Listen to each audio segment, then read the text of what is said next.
Pada kesempatan kali ini admin akan membahas tentang mitos Roro Jonggrang di Candi Prambanan.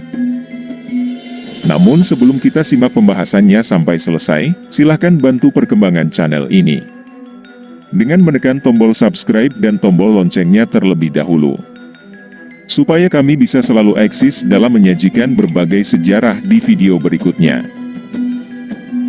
Dimohon untuk menyimak sampai selesai, supaya kalian bisa bijak dalam menyikapi video pembahasan kali ini.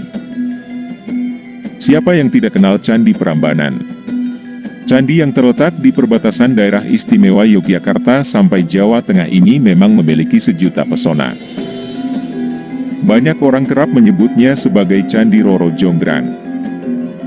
Prambanan adalah kompleks candi Hindu terbesar di Indonesia yang dibangun pada abad ke-9 Masehi, atau sekitar tahun 850, oleh Wangsa Sanjaya di era Mataram kuno. Banyak yang beranggapan Candi Prambanan adalah salah satu candi terindah di Asia Tenggara. Candi Prambanan terletak di Kecamatan Prambanan, sekitar 17 km timur laut kota Yogyakarta, 50 km barat daya Surakarta, dan 120 km di selatan Semarang. Candi yang menempati kompleks seluas 39,8 hektar ini memiliki 3 candi utama di halaman pertama, yakni Candi Brahma sebagai dewa pencipta, Candi Wisnu sebagai dewa pemelihara, dan Shiva sebagai dewa pelebur. Candi Shiva berada di tengah, ukurannya terbesar dan tertinggi, menjulang setinggi 47 meter, diapit 2 candi lainnya. Ini menandakan Shiva adalah yang paling dipuja, dan merupakan aliran utama agama Hindu di Jawa waktu itu. Di setiap candi utama terdapat satu candi pendamping, yaitu sapi Nandini untuk Shiva, angsa untuk Brahma, dan Garuda untuk Wisnu. Ketiganya dipercaya sebagai wahana atau tunggangan para dewa tersebut. Di samping itu, terdapat juga 2 candi apit, 4 candi kelir, dan 4 candi sudut. Sebanyak 224 candi lain yang kebanyakan tidak utuh ditemukan di halaman kedua candi. Di dalam Candi Shiva terdapat 4 buah ruangan. Ruangan utama berisi arca Shiva, sedangkan 3 ruangan yang lain masing-masing berisi arca Durga, yaitu istri Shiva, Agastya, yaitu perwujudan Shiva, dan Ganesha, yaitu putra Shiva. Di dalam Candi Wisnu yang terletak di sebelah utara Candi Shiva, hanya ada arca Wisnu. Begitu juga di dalam Candi Brahma yang terletak di sebelah selatan Candi Shiva, hanya ada ruangan berisi arca Brahma. Prambanan memiliki relief candi yang menggambarkan kisah Ramayana. Di panggung terbuka yang ada di barat Prambanan sendiri, secara rutin digelar pementasan sendratari Ramayana Prambanan setiap hari Selasa, Kamis, dan Sabtu. Pentas ini biasanya banyak diminati oleh para turis mancanegara. Di Prambanan terdapat pula relief pohon Kalpataru, pohon pengabul permintaan dalam mitologi Hindu. Keberadaan relief pohon ini membuat para ahli menganggap bahwa masyarakat abad ke-9 memang memiliki kearifan dalam mengelola lingkungan. Sejak tahun 1991, UNESCO menetapkan Prambanan sebagai cagar budaya dunia. Candi ini memiliki fasilitas museum arkeologi, ruang audiovisual, warnet, wartel, restoran, hotel, toko-toko cenderamata, taman bermain, hingga taman rusa. Tidak dapat dipungkiri, kompleks Candi Prambanan adalah kekayaan arkeologi dunia yang wajib dilestarikan keberadaannya. Keunikan lain Candi Prambanan adalah terkait dengan mitos Roro Jonggrang. Mitos ini menyebutkan bahwa Candi Prambanan hanya dibangun dalam 1 malam saja. Ini adalah salah satu bagian dari legenda Putri Roro Jonggrang dan Bandung Bondowoso. Dikisahkan, pada zaman dahulu terjadi sebuah peperangan antara 2 kerajaan di Jawa, yakni Kerajaan Pengging dan Keraton Boko. Kerajaan Pengging yang dipimpin Prabu Damar dan memiliki seorang putra yang tampan dan sakti bernama Bandung Bondowoso. Sementara Kerajaan Boko diperintah seseorang raja kanibal yang kejam bernama Prabu Boko. Prabu Boko yang berwujud raksasa memiliki seorang putri cantik bernama Roro Jonggrang, yang namanya berarti dara atau gadis yang langsing. Singkat cerita, peperangan dahsyat akhirnya dimenangkan Kerajaan Pengging, setelah Bandung Bondowoso maju ke medan pertempuran dan mengalahkan Prabu Boko. Di Keraton Boko, Bandung lantas bertemu dengan putri Roro Jonggrang, dan akhirnya tertarik lalu berniat melamarnya untuk dijadikan istri. Meski begitu, sang putri tidak mau karena Bandung Bondowoso telah membunuh ayahnya. Karena itu ia pun membuat siasat untuk bisa membalas dendam. Ia menyatakan bersedia diperistri Bandung Bondowoso asal bisa memenuhi dua syarat yang dimintanya. Pertama, Bandung Bondowoso diminta membuat sumur yang dalam. Dengan sangat mudah Bandung membuat sebuah sumur yang sangat dalam yang ia beri nama Jalatunda. Disinilah sang putri melancarkan siasatnya untuk membunuh Bandung Bondowoso. Roro Jonggrang menyuruh Bandung Bondowoso untuk masuk ke dalam sumur. Begitu berada di dalam sumur, Roro Jonggrang menimbun sumur itu dengan batu agar Bandung Bondowoso mati. Namun kesaktian Bandung Bondowoso mampu membuatnya bisa meloloskan diri dari sumur itu.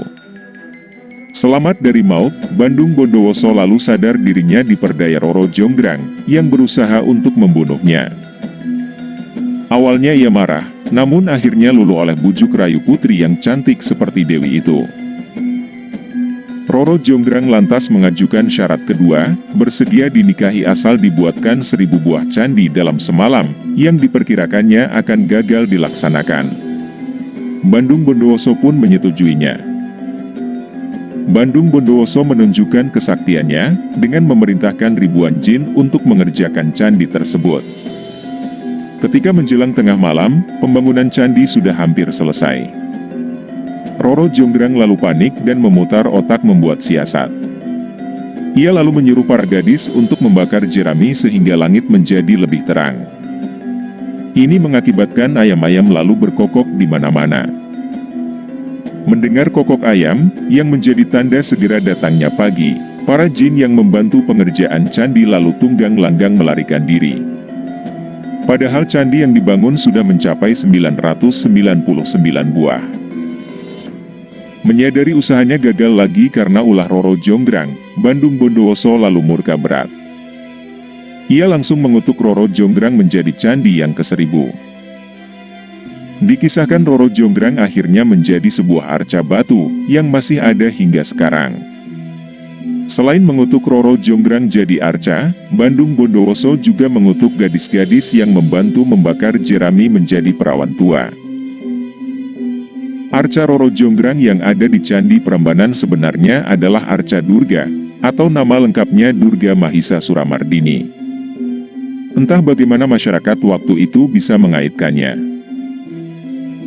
Yang jelas Arca Durga di Prambanan memang satu-satunya arca perempuan yang jelas terlihat di kawasan candi. Diduga dongeng ini disusun pada zaman era Kesultanan Mataram Islam. Durga Mahisa Suramardini merupakan gabungan dari kata Durga, Mahisa, Asura, dan Mardini. Dewi Durga adalah nama lain dari Parwati, istri Dewa Shiva dalam bentuk murkanya. Mahisa berarti kerbau, Asura berarti raksasa, sedangkan Mardini berarti menghancurkan atau membunuh. Jadi Durga Mahisa Suramardini berarti Dewi Durga yang sedang membunuh raksasa, yang ada di atas tubuh seekor kerbau. Durga merupakan sosok dewi yang terkenal di India, dan dipuja banyak umat Hindu. Di India, Durga dipuja di musim gugur pada pertengahan kedua bulan Asvina di kawasan timur laut negara itu. Dalam mitologi Hindu, Dewi Durga adalah pembunuh Mahisa, atau kerbau, penjelmaan Asura, yaitu raksasa musuh para dewa. Dewi Durga memang ditugaskan untuk mengalahkan Asura yang bisa menjelma jadi berbagai macam bentuk, termasuk raksasa kecil yang ada di arca Roro Jonggrang. Sebagai dewi yang digambarkan sedang berperang, Durga membawa senjata pada 8 tangannya. Tangan atasnya membawa cakra yang diberikan oleh Dewa Wisnu. Dia juga membawa pedang yang panjang, dan busur panah lengkap dengan mata panahnya. Tangan lainnya bawa pitaka, atau perisai, dan cangkang kerang pemberian Dewa Wisnu. Durga digambarkan dalam adegan kemenangan, setelah berhasil mengalahkan Asura yang berubah bentuk seperti kerbau yang besar. Tradisi pemujaan pada Durga masih bertahan dalam masyarakat Jawa, bahkan hingga sekarang. Setiap tahun, Keraton Kasunanan Surakarta selalu menggelar upacara adat Mahesa Lawung di Alas Krendhowahono, di Kecamatan Gondangrejo, Kabupaten Karanganyar, Jawa Tengah. Di sini para abdi dalam mempersembahkan sesajian di hadapan arca Durga Mahisa Suramardini, yang ada di kawasan hutan tersebut. Upacara Mahesa Lawung dilaksanakan setiap tahun pada hari ke-40, setelah acara Grebek Maulud. Ritual puncak dari upacara Mahesa Lawung adalah penguburan potongan kepala kerbau di hutan Krendhowahono. Upacara ini adalah bentuk pengingatan kemenangan Durga atas Mahisasura. Namun kini upacara Mahesa Lawung adalah simbol pemberantasan sifat-sifat buruk di dalam diri manusia, terutama kebodohan.